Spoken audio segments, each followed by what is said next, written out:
Hello and welcome to episode 66 of the Brit Show with me, Ethan. Coming up on today's show with my interview with the illustrator of one of the UK's most popular TV shows, The Great British Bake Off. It's Tom Hovey. Welcome on the show, the illustrator of the Channel 4 Great British Bake Off. It's the one and only Tom Hovey. How are you doing today? I'm good. Thanks for having me. I'm happy to have you on the show. So if people don't know who you are, explain to them what you do.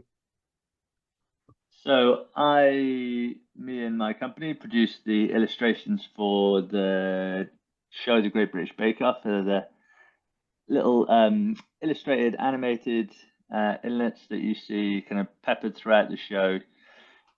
Basically there to give the viewer an idea of what's going on while the bakers are throwing eggs and flour in bowls. Yeah.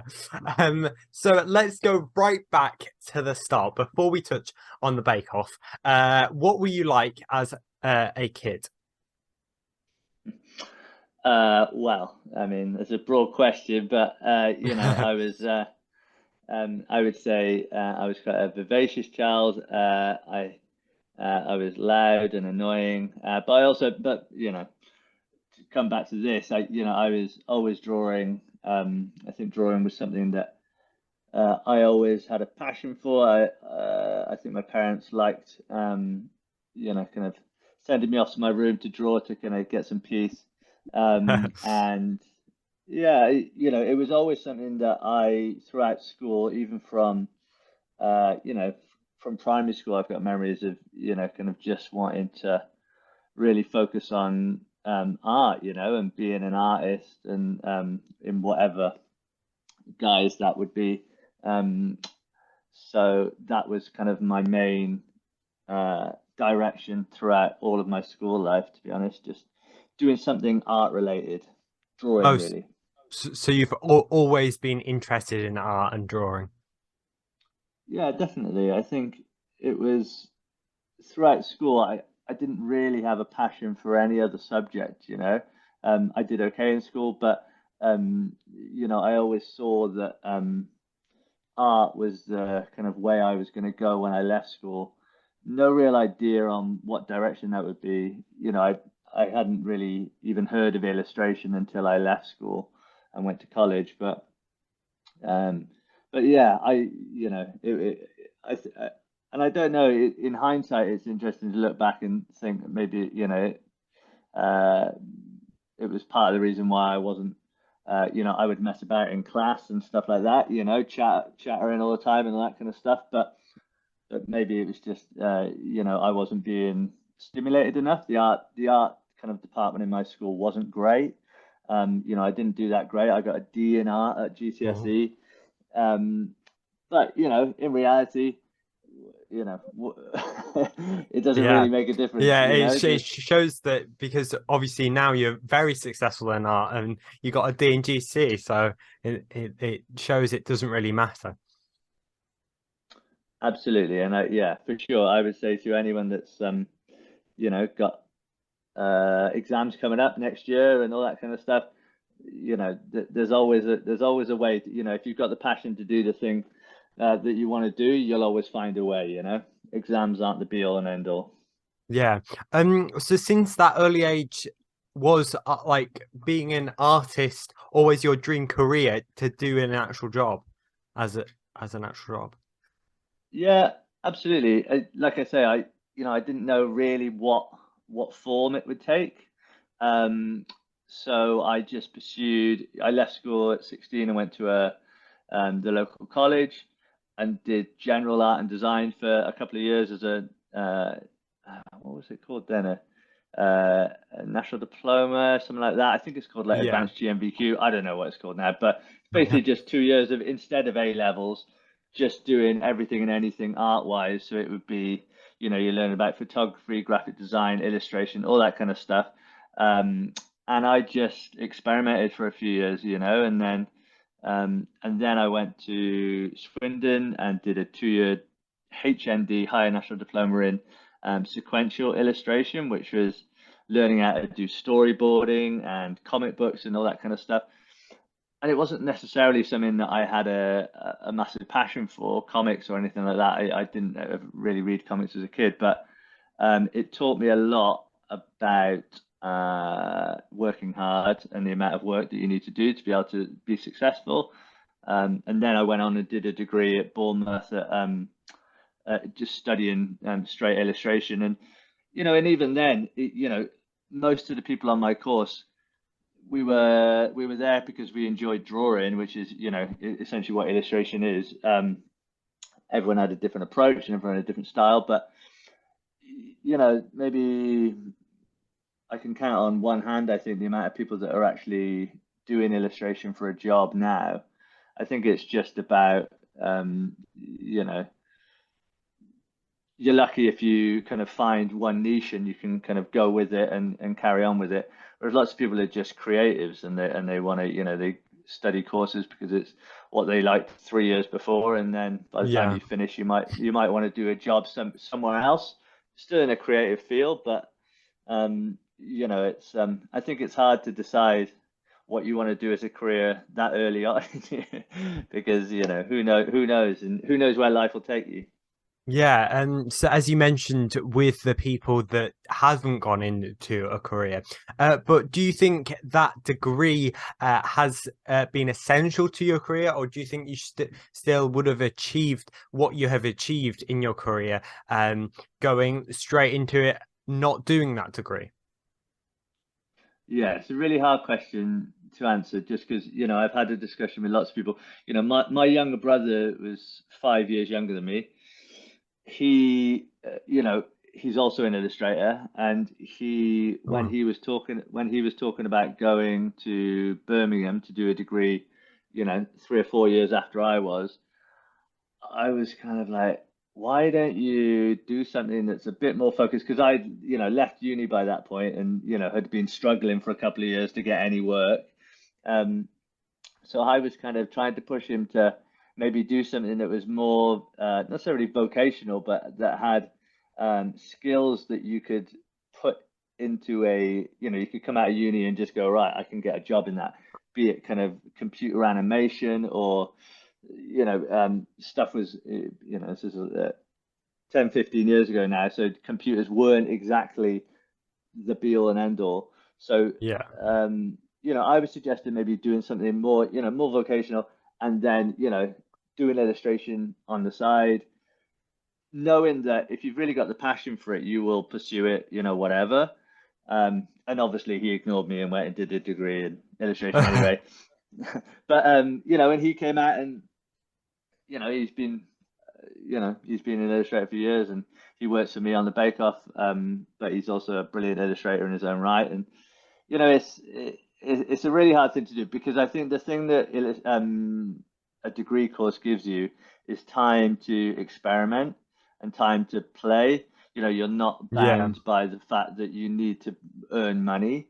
And I think that's the thing that I would always kind of say is a good thing. Obviously now, the fees and the loans and all that kind of stuff weren't that bad when I studied. I graduated in 2005, something like that. So I only came out, I still came out with I think 15 grand in loans to pay back and that kind of thing. Um, but my brother 5 years later came out with double that. So Yeah. and I think it may be getting worse. I don't know, but it's all to be considered. It's not, it's not something that obviously is going to cripple you because you only pay it back when you can afford to. But I don't know. I think there's a lot to be considered. But I think if you're in a position or your family's in a position to help you to go to uni, then I think it's it can be a really valid thing. And you meet those people. I met my wife there. We met in the second year of uni, and obviously we've been together for 17 years now. So obviously, Oh, wow. there are lots of good things that can come out of it. Yeah. Don't necessarily have to be, and it also just means you move away from home, and you can start to become, a bit more independent in your life and just start making decisions for yourself and that sort of thing, I think you can figure out a lot of stuff. It doesn't always have to be, work related. So yeah, Yeah. all in all, Um, who knows? so like after uni, after you graduated, what did you do?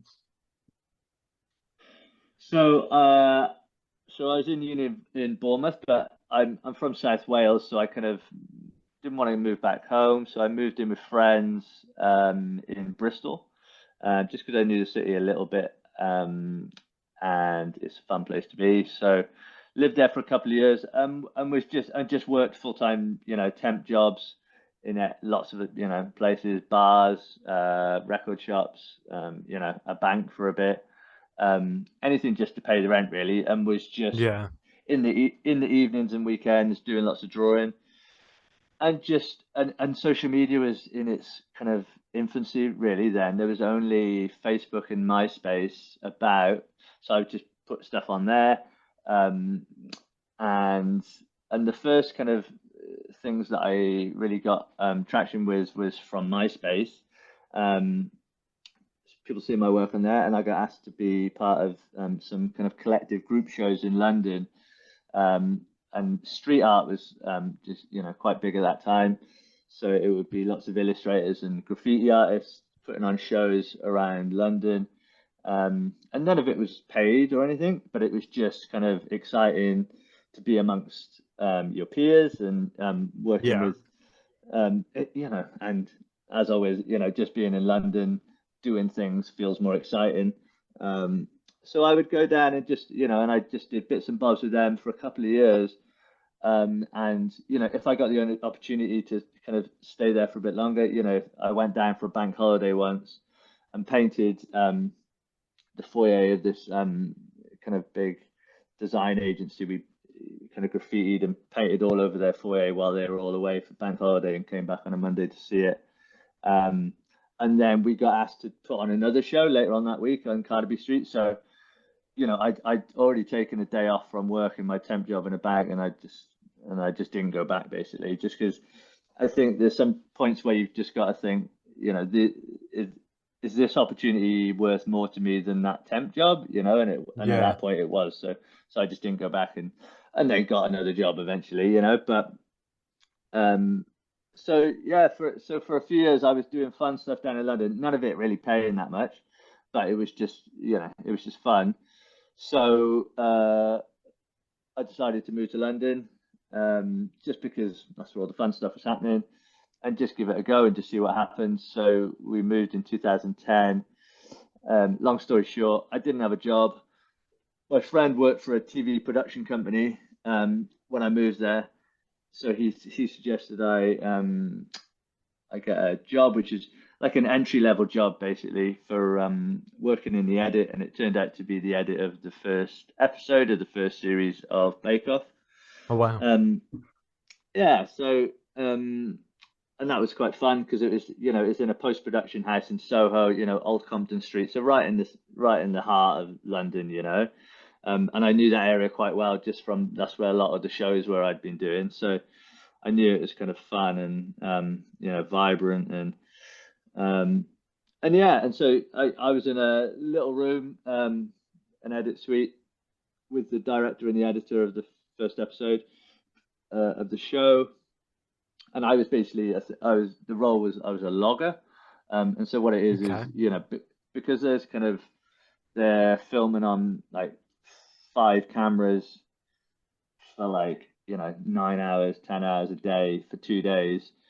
There's a lot of footage to get through, and I can the editors, imagine. yeah, so the editors are on such a kind of tight turnaround for turning the show.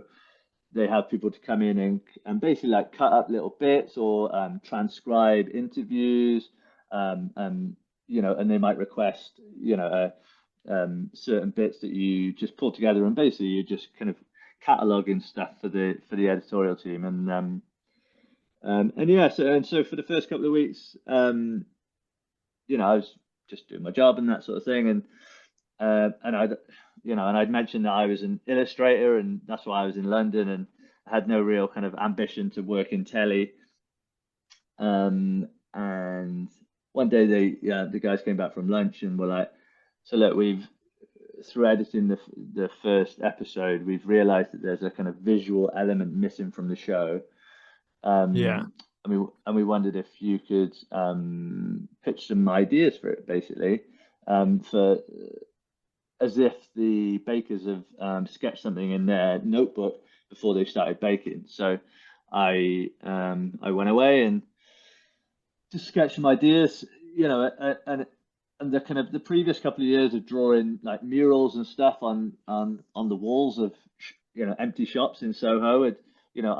I'd been using these pens called Posca pens, and so I had some lying around, so I just sketched them in that, kind of a nice kind of black line, um, and we went back and forth on a couple of different ideas, and then settled on the style that we settled on, and so yeah, and so I got the gig, and would basically I carried on doing my job, and would work on the illustrations at night and on the weekends. And I think the first series was maybe 6 episodes or 8 episodes. Um, so it's hard to remember exactly, how quick the turnaround was on them, but I feel like it was fairly quick. They weren't coloured and they were pretty rough. It was just black line. We were still figuring it all out, But yeah, to look back at those first illustrations now is, yeah, they're quite crude compared to what we do now. So like you mentioned, because you were still doing your editing job. So when was it when you were transferred to just doing the illustrations for Bake Off? Was that the second series? Well, no, so it was quite a few years later, to be quite honest. Partly because uh,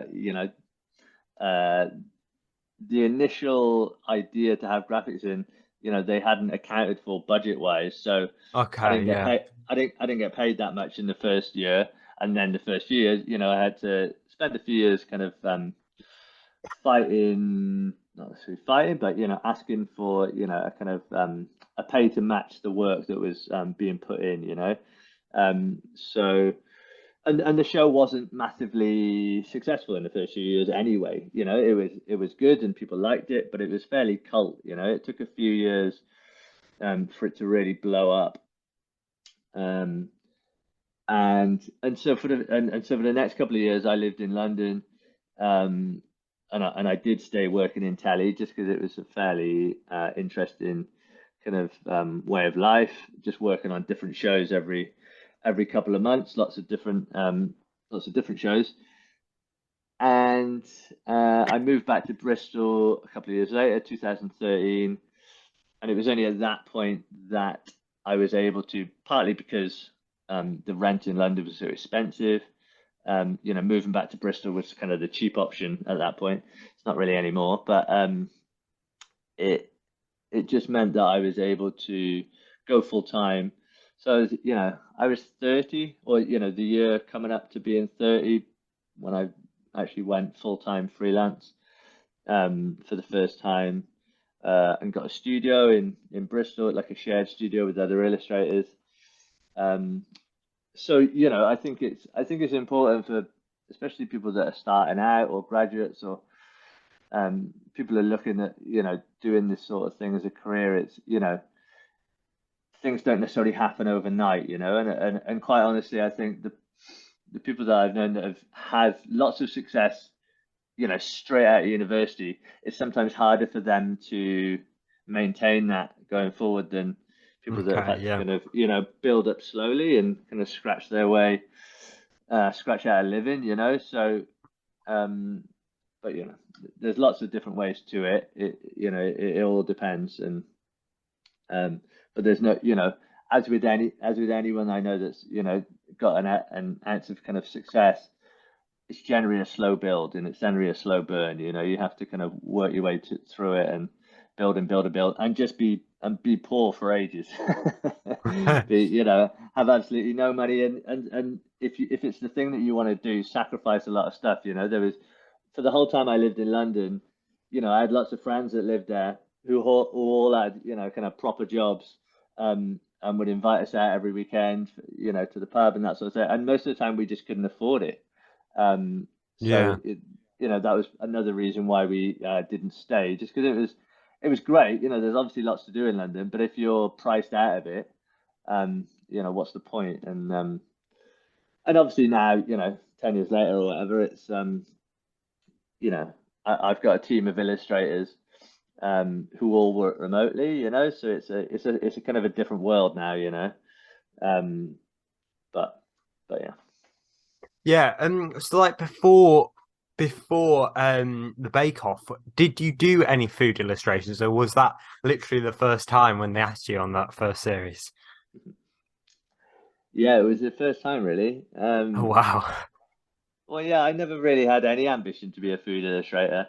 Um, it was, I think as with most kind of creative careers, you just kind of go with what's in front of you. I think there's lucky Yeah. people that can kind of decide where they go, but if something comes up back then, I just did anything and anything that paid really.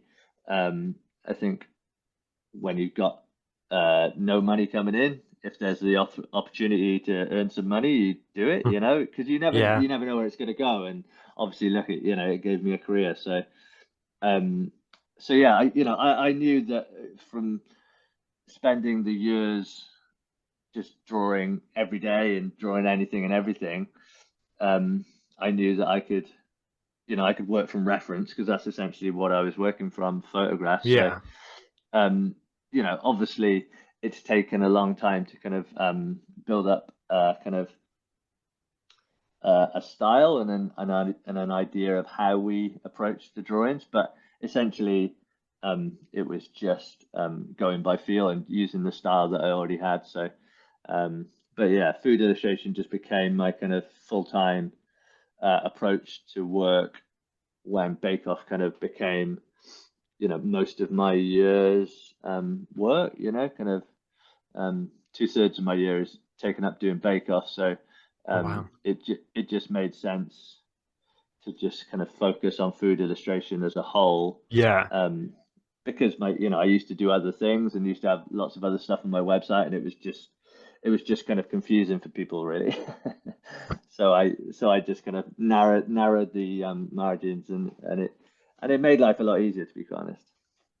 Yeah, I can imagine. So as you said, with Bake Off taking up thirds. So when you're doing the drawings, is it week by week when the series is filming, or is it after the whole series has finished? Well, yeah, so they filmed the show in the spring, Yeah, so like May, June, something like that. As soon as they've filmed the episode, they take photographs on set of the bakes, and then a team put them together a couple of days after the filming, and they get back to the office, send me the photos over from that bake. Once they've labeled them, saying whose bakes are who. Um, okay, we start working essentially. So we started this series. So the finals on tonight. Um, yeah, uh, when we're talking, and we obviously work on the episodes consecutively because that's how the edits work. One yeah, after another from 1 to 10. But episode 10 has been done for a little while, but we started drawing episode one, however many months ago May is. I can't even think in my brain. It's yeah, 5 or 6 months ago. Um, so it's a long process, um, but the way that the productions work, because we work on quite a few shows going through the year. Um, Once we're kind of halfway through doing the main series, we'll start working on Junior Bake Off. We'll start working on Christmas and New Year episodes. yeah, Middle of the summer, and also Junior Bake Off and American Bake Off. Um, so we're still in the midst of finishing American Bake Off. We got a few episodes left to do of Junior Bake Off. So it's and that and also Stand Up to Cancer, the Celebrity Yeah, Bake Off, which airs next lots of year. bake-offs. There's a lot of Bake Offs, so that's why it takes up so much of my year. So it's Yeah, it it starts off as just one show, and then in the middle we're just doing lots all at once. yeah.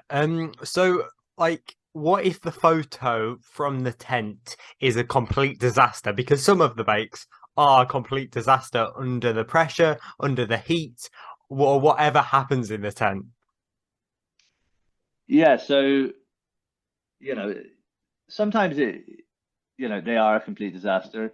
Sometimes there's just like one or two elements missing that they plan to do, and because the brief for the illustration is to draw what they intended to make and not what Yeah, was actually created in the tent.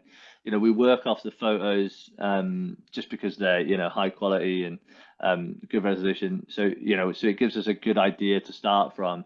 And then if there is a major disaster, or if something's missing or whatever, generally we ask the bakers now to do, because a lot of the time they do practice as bakes, you'd hope, at home. So we ask them to take photos yeah, of those bakes, that are generally in a better state than just because they've had all the time in the world to create them. So, um, and sometimes they forget to take a photo, so you have to kind of ask them to do a sketch of it, or yeah, sometimes we're literally just working off an explanation. So, all in all, there's lots of different factors that we can use to create the bait, but um, we also get a really good kind of extensive kind of list of or kind of like a story for each baker and each bake of what it was they intended to do, okay,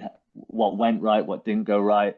So we've got as much information as we can need, and this is just a kind of a, the whole process of asking them to do practice bakes and all that kind of stuff is something that we've just developed as the years have gone on. We certainly didn't have all this kind of information in the first few years. It's just something that we've learned, and that's the kind of uh, the good thing of doing something for so long is that I can offer the kind of the help and support that helps it be a smooth running operation.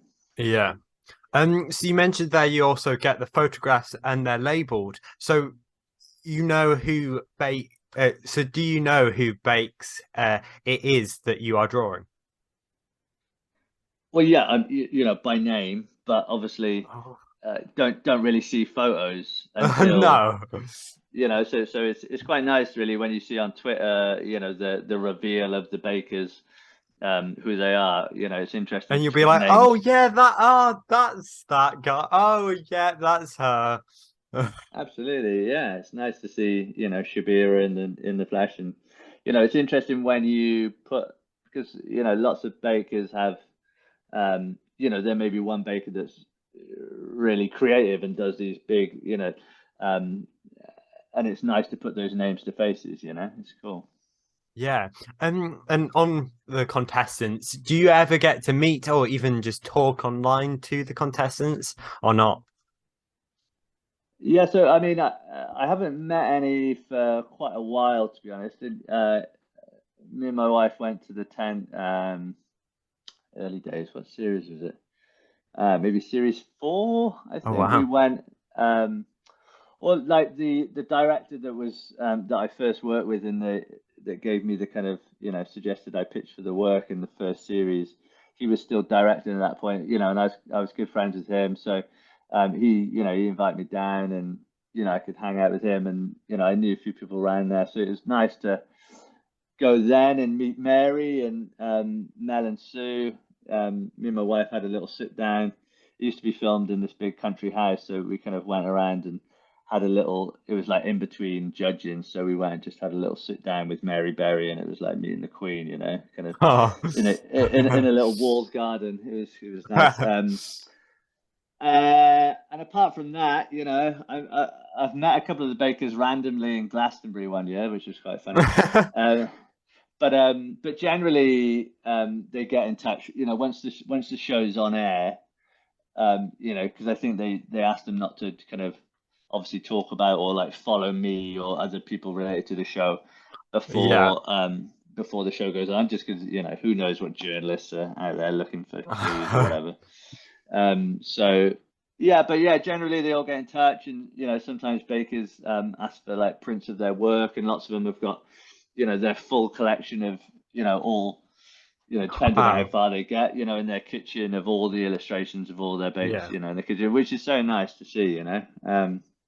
But generally, they're all lovely, and it's like this ever-growing family online. It's nice, and it's nice that they all kind of interact. The different years of bakers all do meetups and that kind of stuff. It's cool. Yeah. So like the text and annotations that come along with the bake, is that yours? Is that your handwriting? No, Oh, so is that no. added in the edit?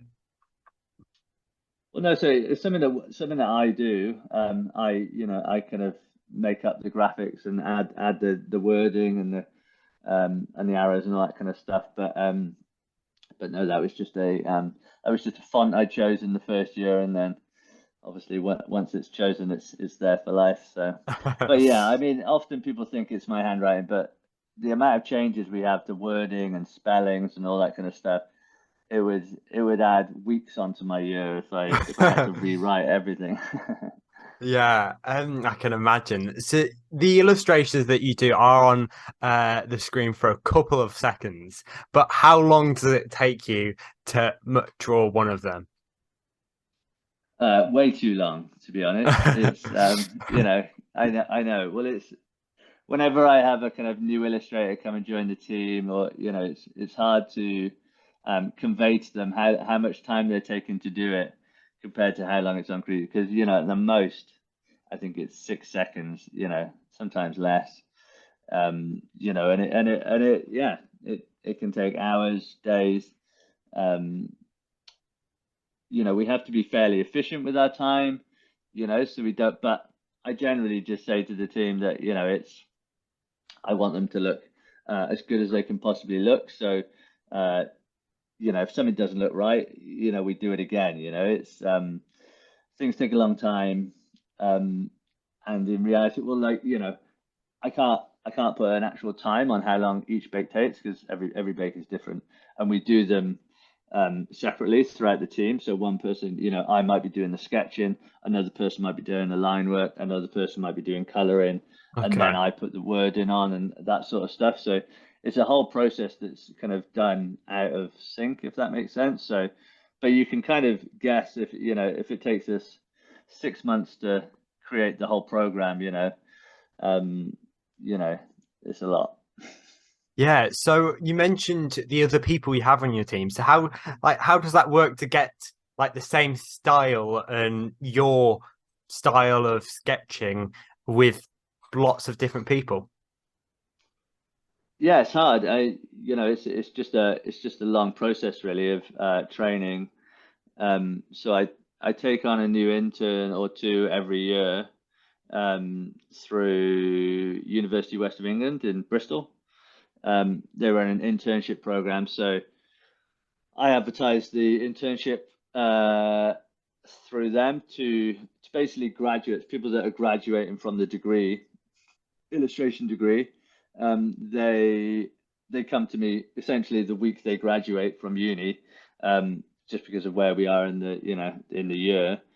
They come to me as soon as they can and just start practicing essentially, and they'll practice whatever. Usually it starts with the coloring, and they'll practice for a month, 6 weeks, however long it takes, however close and proficient they are to getting the style right, and obviously they have to practice all different types of things because 1 week it's bread, 1 week it's cakes, 1 week it's patisserie. So there's a lot of different kind of things to get through, and partly it's just a lot of conversations. We use Discord, and it's a lot of chatting, and it's a lot of just going back and forth on.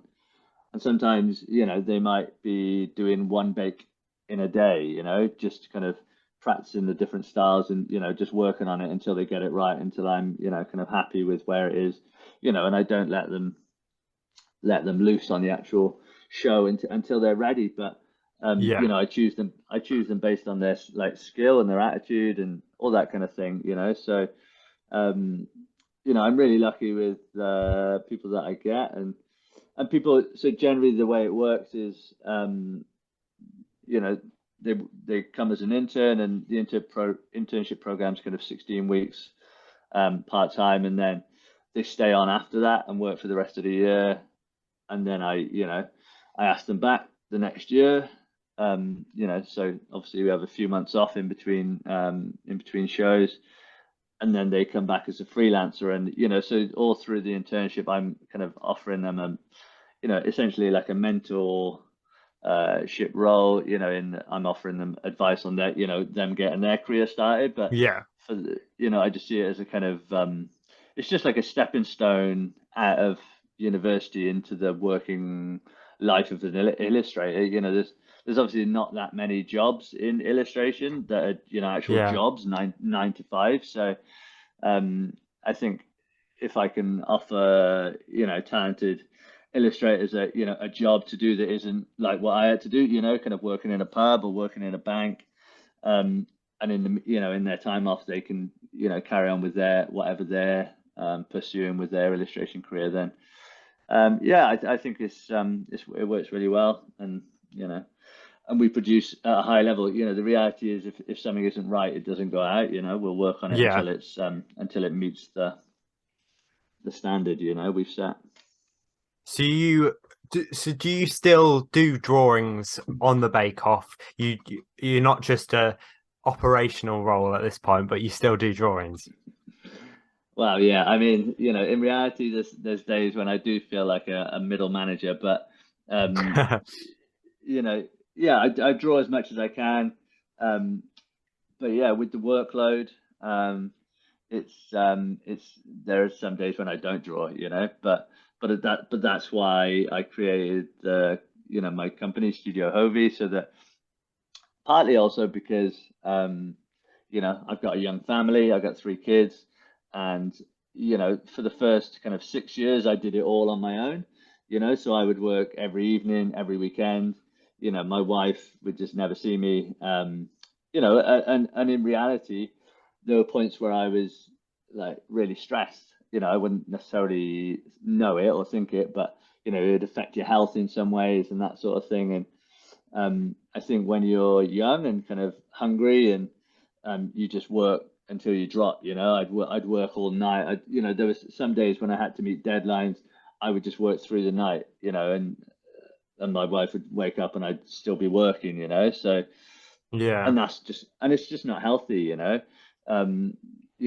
kind of see it as like a badge of honor and saying, oh yeah, I can work forever and all that kind of stuff. But in reality, getting 7, 8 hours sleep is much more healthy for you, and getting up and just working afresh in the morning. There's after 2 o'clock in the morning, there's not that much productive work getting done. You're kind of working at half degree. So I think um, there are points where it was a really hard thing to have to do to be able to delegate, and like your earlier question about style, that was kind of one of the hardest things from my point of view to be able to let go of, in that I just didn't ever think that anyone could work in the same style as me, and it's only through Yeah. working with kind of talented people that you realize that if you kind of offer the right kind of guidance and that sort of thing, then um,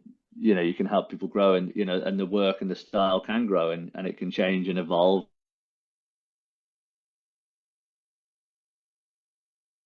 What is your setup like in your office when you sit down to illustrate for the Bake Off? So I work on a Mac. I work out of a shared studio in Cardiff Bay. So I've got an iMac in the studio, and a Wacom Cintiq. It's like a Wacom tablet. It's basically a big drawing tablet Okay. that that has essentially a HD screen on it. I worked through Photoshop, and you draw straight onto the screen Yeah. essentially. Um, and yeah, and then at home, I've got a MacBook Pro, Apple, and just a smaller Wacom Cintiq, like a 13-inch one, um, just because it's a bit more mobile. I can kind of take it to different places if I need to.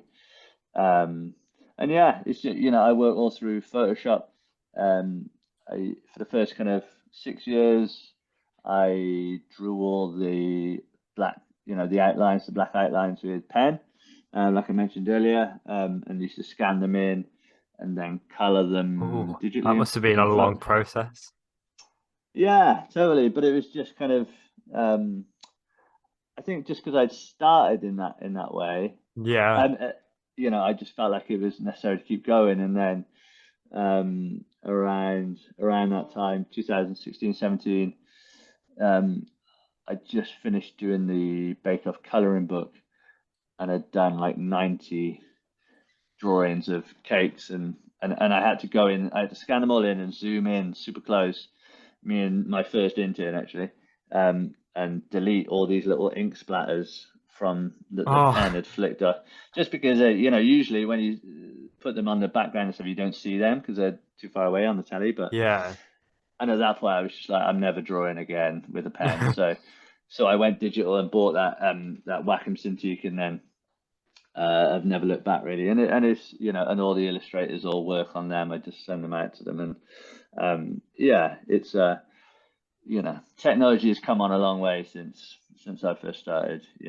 I didn't even I didn't even know how to use Photoshop when I left university. And I didn't really know how to use it when they asked me to start coloring them in series two. I just learned on the job. Yeah.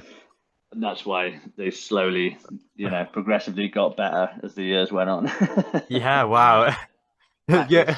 your whole career is just like you've just been learning on the job, and it's by luck really. But Hmm. so you mentioned about the Great British Bake Off coloring book. So like how did that come about?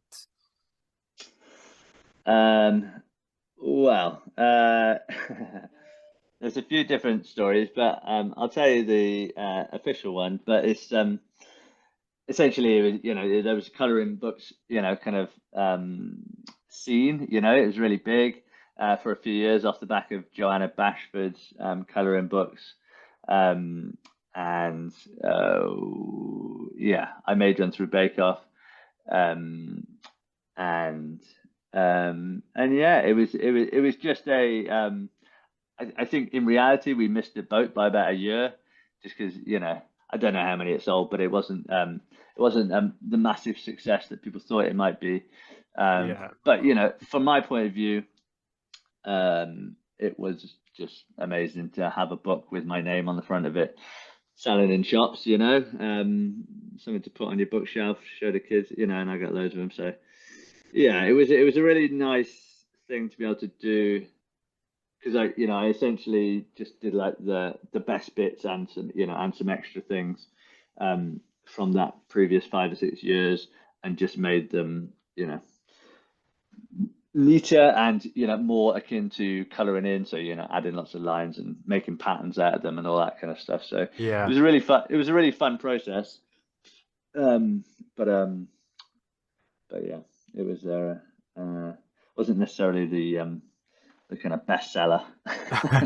So was it just made up of lots of different bakes from all the past series? Yeah, from the first kind of five or six series, like the greatest hits essentially, Yeah. and then some random kind of like illustrations of like the tent, and Okay. kind of Yeah. interiors of the tent, the benches and things like that. It's Yeah. got. I think you can still buy it. But Yeah. I think yeah, it's still on Amazon and Waterstones so and things like which shows how successful it was. I think that's still the first run. So. that. So obviously, when you're drawing at these things, you're staring at photos of delicious bakes all day. So it must make you quite hungry because I know Bake Off makes me hungry when I'm watching the program. Well, to be honest, no, it doesn't. I'm not a dessert person, so Oh, it's never been a problem for me. So I'm lucky in that respect. As a food illustration I've done that is, kind of savory, that makes me hungry. You know, burgers, chips, that sort of thing. But oh yeah. but yeah, no, luckily never been a problem for me. And I think, as with a lot of stuff, if you stare at anything long enough, it becomes a kind of just a um an inanimate object. It doesn't, you can't really conceptualize what it is in reality because they're never coming to me. I'm never, seeing them in the flesh. So yeah. Yeah. So can you tell me any Bake Off secrets? Uh, no, Oh, is the honest answer. worth a I try, wasn't it? Yeah, I'd get, I'd have Paul Hollywood knocking on my door, I think. Oh yeah. Send out the bailiff, Paul Hollywood. Exactly, yeah. So like obviously once you send off your drawing, is the first time you see it with the program when it is broadcast? Well, yeah, but obviously, how I send it off is how it's seen on telly, so it's Yeah. there's no surprises, if you know what I mean. Okay. I have to deliver exactly how it's seen on the show. So yeah, yeah, it is how it is. Yeah. Um so like when you're watching it out, do you watch it every week? Do you watch Bake Off? No, Ah, not really. I mean, because I obviously just, you know how the bakers are going to turn out and you know yeah. who's through. So it kind of spoils the edge of your seat bit. Yeah, but in reality, some years I do watch it. I watched most of last year, I think. Um, and some years I just, as it turns out, I just don't have time. Um, like I said, I've got a young family and I'm very busy. So sometimes, by the time I sit down, it's, I was like, oh yeah, it was like last week. I watched it just because I just happened to be downstairs at the same time. Um, but yeah, um, I usually end up watching like the first episode and maybe the final. Um, but yeah, not always everything. So will you be watching it tonight? Yeah, I will try. Yes, I will try. Hopefully. But like I said, it's sometimes life just gets in the way, and the reality, the joy is that you've always got to catch up. So Yeah. And like, do you like it as a program? yeah, for sure. It's quite honestly, I don't watch that much kind of terrestrial telly anyway. Um, so I look, I think it's a comforting, kind of homely show that I think offers, and I think the reason why it's popular and has stayed popular is because it just offers a kind of an antithesis to some of the rubbish that is on telly. Um, Yeah. you, there's a lot of reality nonsense. Um, and there's just so much of everything now, with all the streaming platforms and all that kind of stuff. Yeah. I think you kind of you always know where you are with Bake Off. So yeah, look, it's something that I couldn't watch for quite a few years because I just wasn't necessarily happy with how the work looked for the first few years, and until I kind of got it to a place where I was super happy with it, I just didn't watch it. Yeah. So but yeah, there's I've watched lots of series. I've watched most of every series. It just got older and got a family, so like there's not much time now. And for the past year I've been training for marathons and stuff. So now I'm just I have even less time to watch telly. So Yeah, I saw you recently did the London marathon. How did that go? yeah, it's great. Thank you. It was my first one, and it was as long as everyone says it is, and as hard. But Yeah, yeah, I did it, and got another one booked in the spring. So you know, keep on running. nice, nice.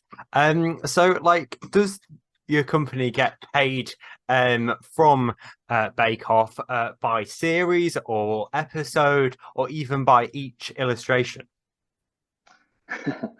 Yeah, it's done on like a big, series by series Okay.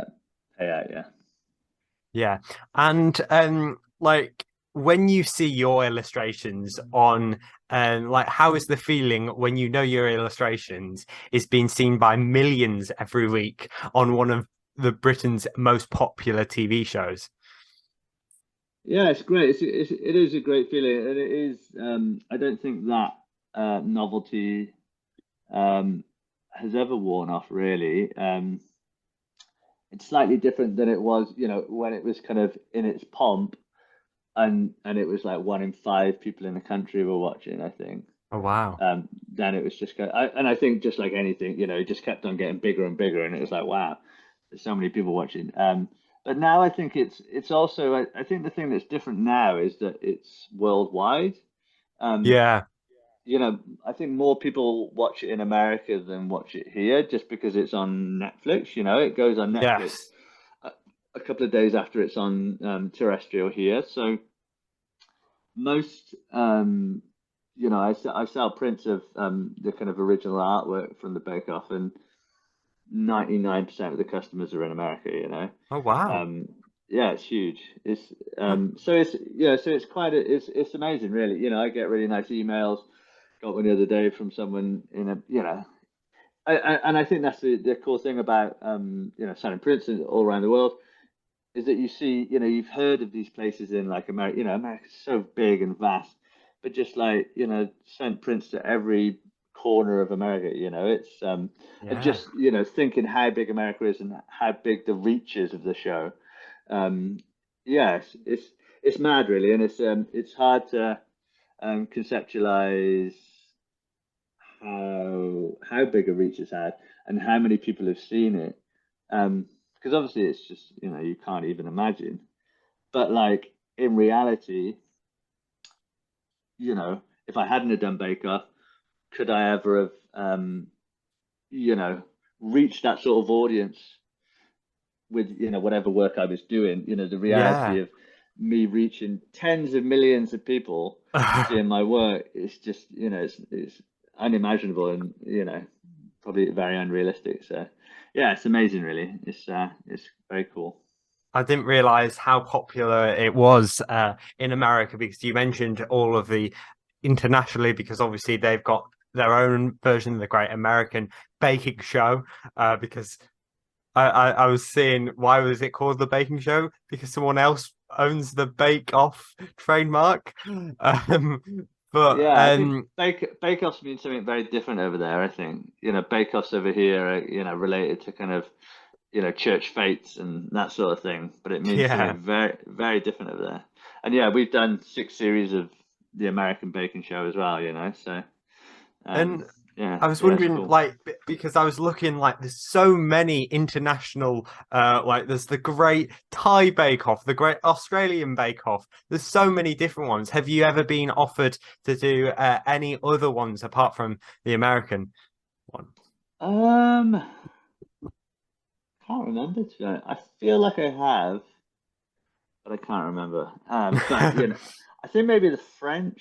But I can't confirm or deny. But generally, I think the American one is done by the American kind of offshoot of the production company. So Yeah, there's an element of it being kind of still within house. It's a whole American production team over in LA, but it's still kind of the same thing. I think I was working with a different production company in a different language, in a different country, I think it would just, it's hard enough doing the show already. I think if you added that Yeah, extra layer of yeah, difficulty that into it, extra barrier.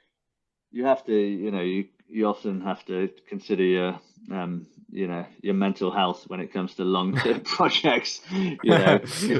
If it's worth the stress and the strain. But it's nice to, I've often got kind of like DMs on Instagram from various uh people, the other illustrators that are doing the other shows in different parts of the world, like the girl that does the Canadian Bake Off being in touch and stuff. So it's quite nice to know that I've got kind of little, I've spawned essentially little illustrator children all around the world doing different bake-offs on all continents. Yeah. It's nice that they got in contact with you as well. So like Hmm.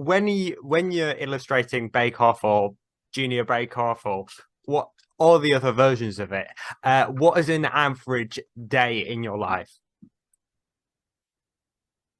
Um, uh, well, so like, at the moment we are working on, like I said, 4 different shows. So, uh, if you really want to go from, early morning, I wake up at say 5:30, go for a run before anyone else wakes up. Come back, kids get breakfast. It's all carnage. Getting the kids ready for school, getting the kids ready for playgroup. At the door, once that's mostly done, I I ride my bike to the station, get a train to Cardiff, where my studio is. Ride my bike to the studio, sit down for work. If I'm lucky, it's early. If it's before 9.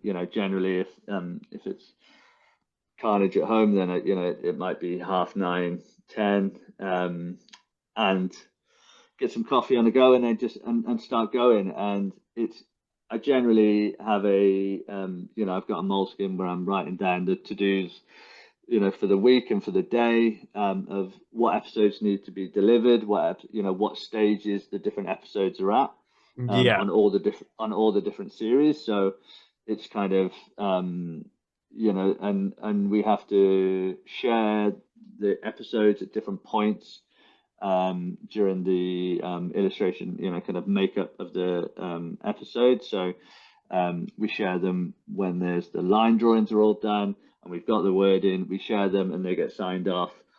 A month or so later, in between the coloring's being done, when it's fully signed off, we share it. So there's lots of different points that episodes are at throughout the day. So I'm just essentially a plate spinner at all times, just kind of like, right, what's this episode? What's this episode? What's this episode? Sending Yeah. emails, and like I said, if there's a chance in the day where it's like, right, everything's being shared, everything's been sent, or emails been covered, I might be doing all that sort of stuff for like the entire morning. Or if say an episode is fully signed off and it's ready to go, then I am making up the final files. So once it's fully colored, fully signed off, we've had all the viewings with the channel or the executives, then what I do is I save the each illustration in kind of essentially like 10 layers, and that is how it's animated. Each episode's got a clean layer, so that they can syndicate it around the world, um, for different languages, and yeah, and so that might take up an hour or two of my day. And then if there's a spare couple of hours, I'll do some sketching, some drawing, some touch up. There's always million changes coming from all different series and angles. So some days I just spend all day changing the wording of bakes and sharing and resharing. So Wow. and then I go home about now 5 o'clock, get a train home and go and do the whole you know dinner time, bedtime, bath time, and then by about 8 o'clock, I Yeah. might sit down and think, right, what else can I do? So A crazy Mm. day. So like you described a day in your life when you're doing Bake Off shows. Is that all of your like job now? Is it all Bake Off, all the different versions of Bake Off? So it is from about May until December. So um, it should all be signed off and delivered by maybe the 15th of December, I think. Um, I hope so anyway, because I'm going to Australia on the 16th of September. So um, fingers You're crossed. wishing. It's usually, yeah, it's usually all done by then. And then, yeah, the first like quarter of the year is generally just for me to do self-initiated projects, or if projects have come in throughout the year and they can wait, then I usually ask clients to wait until January, Okay. February, March, April, and I do those projects then. Otherwise, I'm doing self-initiated projects, print, jobs, that sort of thing, or Yeah. just generally just defragging, relaxing, Having to that relax sort of thing. because it a crazy 8 months it sounds like Yeah. when Bake Off's there. I didn't realize that you had. I didn't think about. Oh yeah, you do all the other versions as well. So juggling so many, not only so many episodes in a series, but also so many series at once. Um. Yeah. So um. Let's. I'll go right. This is the last two questions now. You work obviously in the TV industry with the TV industry. You worked as your job with the actual production company for a couple of years before you became the freelance illustrator. What advice would you give me or anyone else wanting to get into the TV industry? Well, um, I think in reality it's hard for me to give full advice just because I came in for the good old nepotism route, in that I just knew someone that worked in it. Yeah, Um, I've got friends that have worked in TV, since leaving uni, and they went to uni and trained for that sort of thing. So yeah, um, I think if you've got career specific training, then it's obviously a lot easier to do. But at the same time, most of the shows that I worked on, most of the people that I worked with, all started from the same point, which was being a runner, which is what I went off and did, which is just entry level. And I was like 25, 26, I think, when I was doing running stuff. Being a runner on, I did the second series of The Only Way Is Essex, and I did Jamie. I worked for Jamie Oliver's production company for a well, year or so. Um, and basically, as soon as you've got a job, as soon as you've had your first job, or just to go back to get your first job, all you have to do is just email every production company in London, yeah. and it's been a bit more regionalized now, so you can get jobs in Cardiff, you can get jobs in Manchester, but obviously the grand scheme of it is London. Just email all of them, and lots of the runners were like 18, 19. Most of them, yes, were had family that might have worked in telly, so might have gotten the job, but I was kind of seen as an old man, because I was like 26, being a runner, but I was just doing it to pay the rent, so I could do the Yeah. illustration, so I didn't really care because I knew that I was gonna stop as soon as I could, um, but it was a fun industry to work in, and it's a hard industry to work in because generally, unless you work for a channel or you work for a um, how do I say it? Well, basically, there's not that many long-term jobs. Yeah. Most jobs are short-term, A so series. you'll yeah, so you're working, and obviously you may do a bit of pre-production and you may do a bit of post-production, but generally, the filming in the middle might be, a month, 6 weeks, 2 weeks a day, whatever. So as soon as you've got one job, you're immediately emailing at Looking for anyone the you next one. know, Yeah. looking for the next one, so that you know you've got jobs set up. Because especially when you live in London, I knew I had to make sure that I knew money was coming in, and Yeah. obviously I wasn't earning that much money, so I was just about covering rent, me and my girlfriend's pay at the time, and obviously rent's probably double what it was when I was there, but.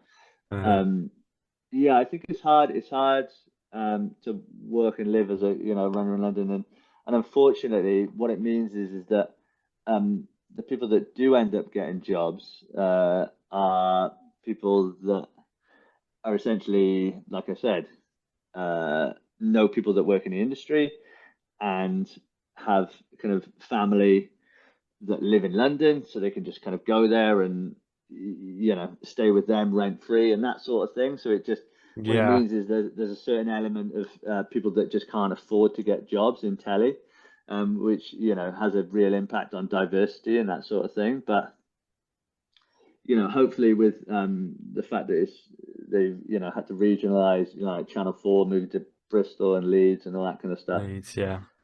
Hopefully it's going to mean that there's more jobs. Manchester's always been a good base for kind of TV work, um, but yeah, it's generally you just have to be hungry for it, and you have to be even me as someone that didn't want to have a career in it, I knew Yeah. that it was just something that I could do for a couple of years.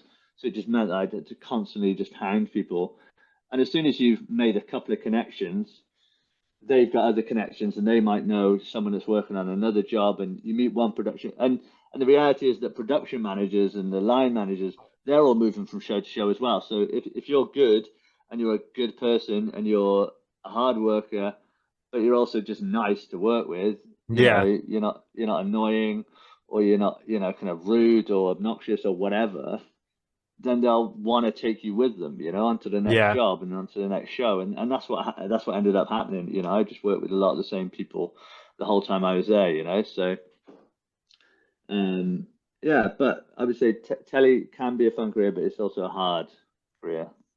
Yeah. I can imagine. And what finally, this is my final question. What advice would you give to anyone to wanting to be an illustrator or to get into the art industry?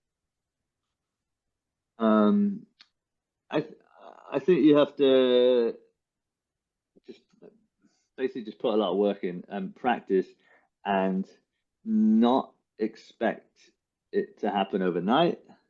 Um, and look, I think it's really hard to give advice because everyone's got a different path to, wherever they're meant to go. And, you know, I am essentially a kind of old man when it comes to social media now, Um, I'm not on TikTok. I know that there are illustrators that can be on TikTok and just instantly get a million followers, and they get a career off the back of that. So I definitely don't know um, all the ways that you can kind of Yeah. eke out a career. I kind of only know the way that I did it, which I think is is hard to replicate. But I think the main thing that I think is that you kind of have to follow is just you have to be persistent, and you have to have a certain level of being okay with rejection, being okay with being poor. Uh, there's not that much money in illustration. There's not that much money in the arts, but I think if you want to be a creative and you want to follow your own path, then and you've got the chutzpah to do it and an ounce of talent, um, you can you can have a fun career and a fun life. And um, I think you just got to be patient, really. And I think patience and hard work are the kind of key elements to doing anything creatively.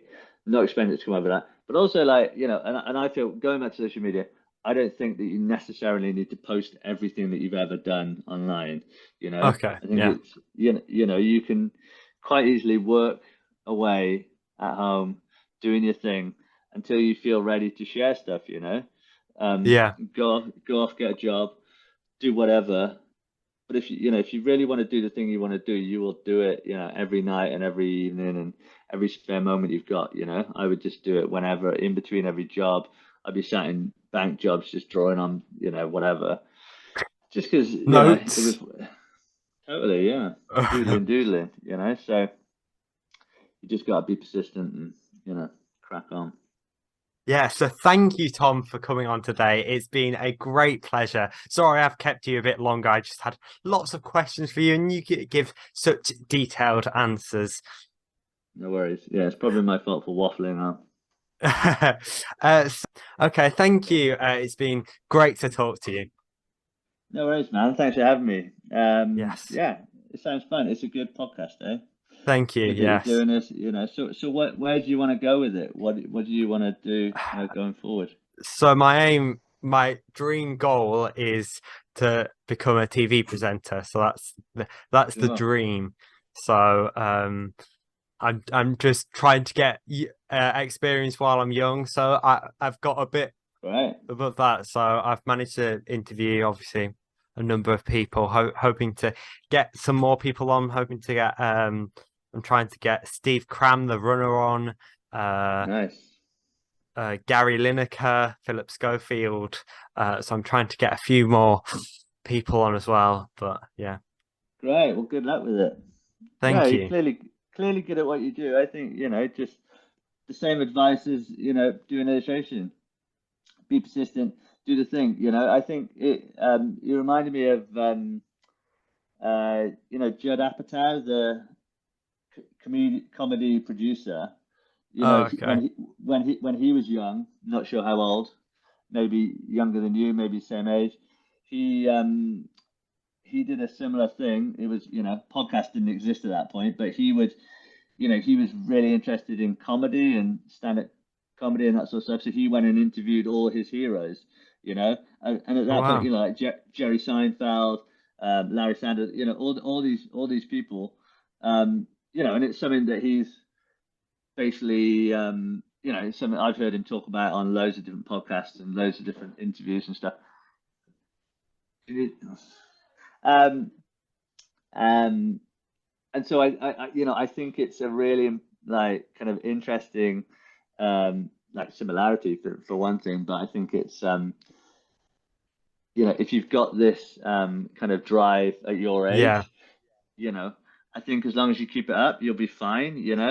Like I wouldn't have any worries about kind of getting on with it. So have you done any TV stuff, or is it just the podcast so far? Um, I I managed, so went on Saturday Matchup for the CBBC Saturday morning show. Um, Oh, cool. I did it was a Living a Dream, so that's how I got Claudia on. I went, so they Yeah, surprised sick. me with Claudia Winkleman, and I went on a BBC Radio 2 show and asked her live on BBC Radio 2 whether she'll come on my Ah, show. And then I good managed to work. get in contact with her, but I'm trying to also at the moment because I'm in year 10 at the moment. So in July, I've got to do a week of work experience. So I'm trying to get something sorted for that, whether that's just my local radio station, but because I live in quite rural County Durham, so in the northeast. So there's Right. not much around, but yeah. So have you contacted local BBC and stuff? Yes, I did email because I was on BBC Tees, that's my local one. So I emailed the producer from there, so she's getting in contact with someone to see if that's a possibility.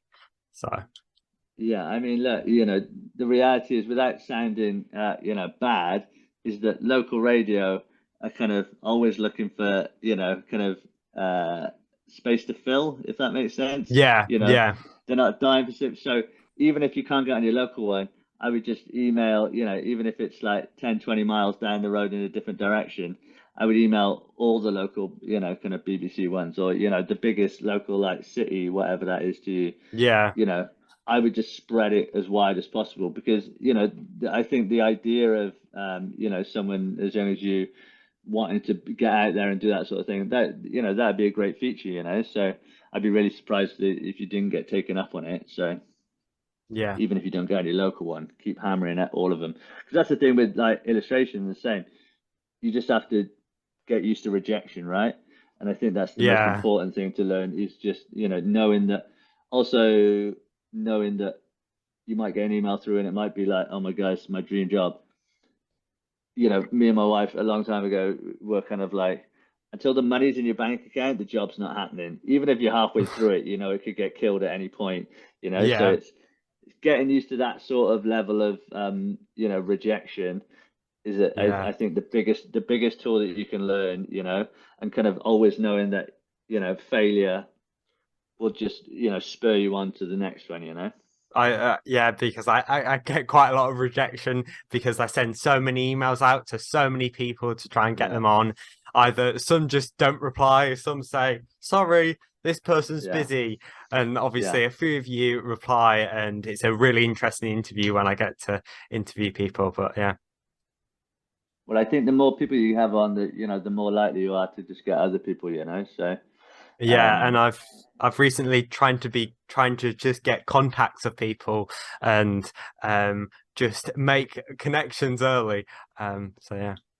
yeah, absolutely. Look, if I can think of anyone that is worth in interviewing, then I'll send them your way. Oh, thank you. No So worries. you have actually been my last interview, I think, of 2022, Cool. because next I'll be doing 3 Christmas shows, so I won't have anyone on for them. But yeah, so Mm. Interesting. Well, cool. Well, I'm glad I could be your last one. yes, okay. So thank you. I'll let you go off, back to your family now. Cheers, mate. All right. Good to Okay, speak to thank you. you. Bye. Cheers. Bye, mate.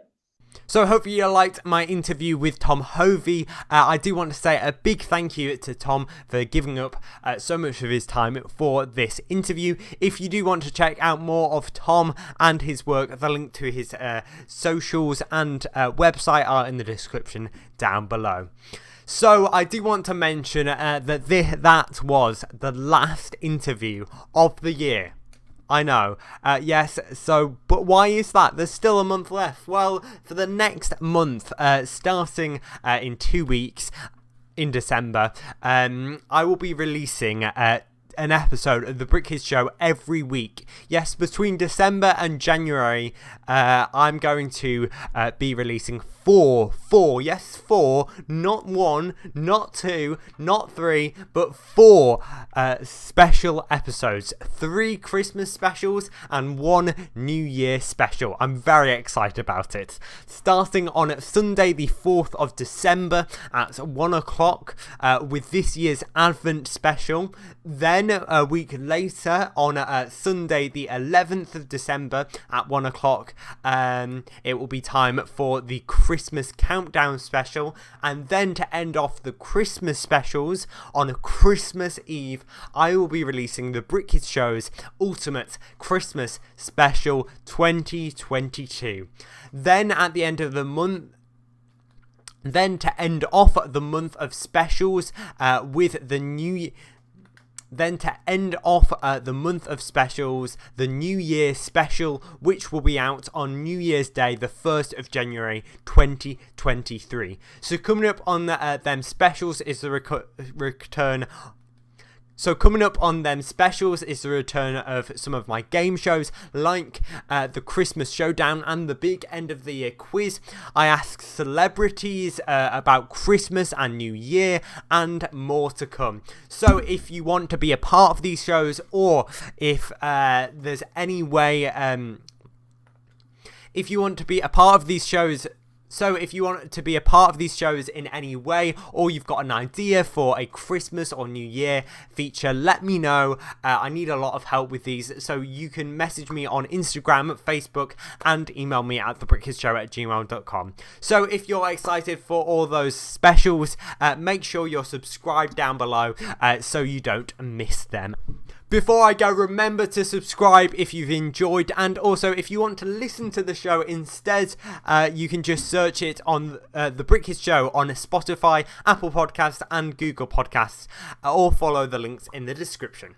Sadly, that is all we have time for in today's show. We will be back on the 4th of December at the same time with the Advent special. Please share this video with your friends and family. Like, comment, listen to last week's episode if you haven't already. Email me and follow me on Facebook, Twitter and Instagram, and subscribe because we are trying to get to 200 subscribers. And what if we could get to 200 subscribers by the end of the year? I don't know if it would happen, but that would be great, wouldn't it?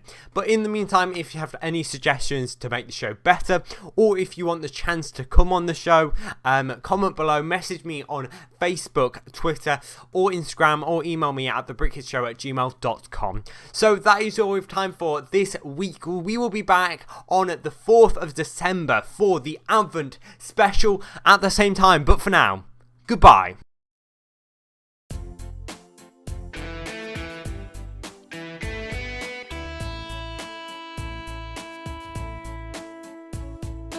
Bringing you a kid-friendly radio show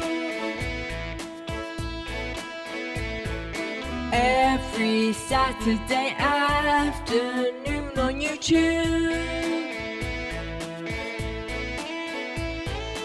broadcasting live at 1 o'clock,